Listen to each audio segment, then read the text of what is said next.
Hi ಎಲ್ಲರಿಗೂ ನಮಸ್ಕಾರ. Welcome to Kumuda's kitchen. ಈ ವರ್ಷ ನವರಾತ್ರಿ ಮೊದಲನೇ ದಿನ ಗುರುವಾರ ಬಂದಿರೋದ್ರಿಂದ ನಾನು ಶೈಲಪುತ್ರಿ ದೇವ್ರಿಗೆ ಪ್ರಸಾದ ಆಗಿ ಕೇಸರಿ ಬಾದಾಮಿ ಹಾಲು ಮಾಡಿ ತೋರಿಸ್ತಾ ಇದ್ದೀನಿ. ಇದು ತುಂಬ ಶ್ರೇಷ್ಠ ಹಾಗೂ ಶೈಲಪುತ್ರಿ ದೇವ್ರಿಗೆ ಪ್ರಿಯವಾದದ್ದು. ಬನ್ನಿ ಹಾಗಾದರೆ ಹೇಗೆ ಮಾಡೋದು ನೋಡೋಣ.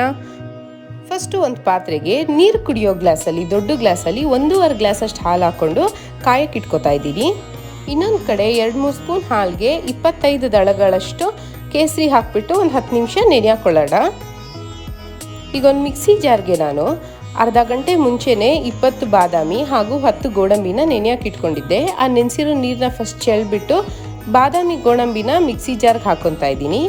ಈಗ ಇದಕ್ಕೆ ಅರ್ಧ ಕಪ್ಪಷ್ಟು ನೀರು ಹಾಕ್ಕೊಳ್ಳೋಣ ರುಬ್ಬೋದಕ್ಕಂತ ಅಂದ್ಬಿಟ್ಟು, ಹಾಗೂ 1 ಏಲಕ್ಕಿ ಹಾಕ್ತಾ ಇದ್ದೀನಿ.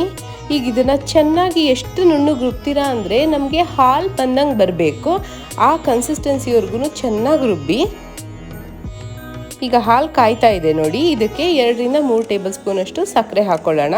ತುಂಬ ಸ್ವೀಟ್ ಬೇಕನ್ನೋರು 3 ಟೇಬಲ್ ಸ್ಪೂನ್ ಹಾಕ್ಕೊಳ್ಳಿ, ಇಲ್ಲಾಂದರೆ 2 ಟೇಬಲ್ ಸ್ಪೂನೇ ಸಾಕು.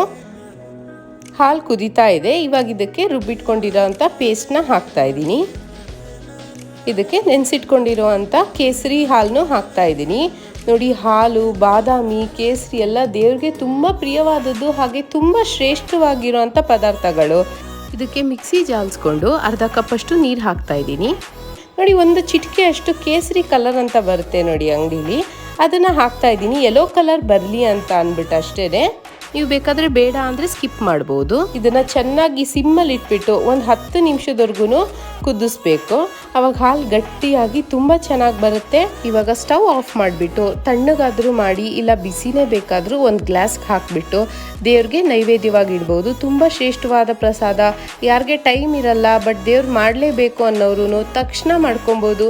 ನೀವು ನಿಮ್ಮ ಮನೇಲಿ ಟ್ರೈ ಮಾಡಿ ನಿಮ್ಮ ಅನಿಸಿಕೆನ ಕಮೆಂಟ್ ಮೂಲಕ ತಿಳಿಸಿ. ನನ್ನ ವಿಡಿಯೋ ನಿಮ್ಗೆ ಇಷ್ಟ ಆಗಿದ್ರೆ ಲೈಕ್ ಮಾಡಿ, ಶೇರ್ ಮಾಡಿ, ಕಮೆಂಟ್ ಮಾಡಿ, ಹಾಗೂ ನನ್ನ ಚಾನಲ್ಗೆ ಸಬ್ಸ್ಕ್ರೈಬ್ ಮಾಡಿ. Thank you.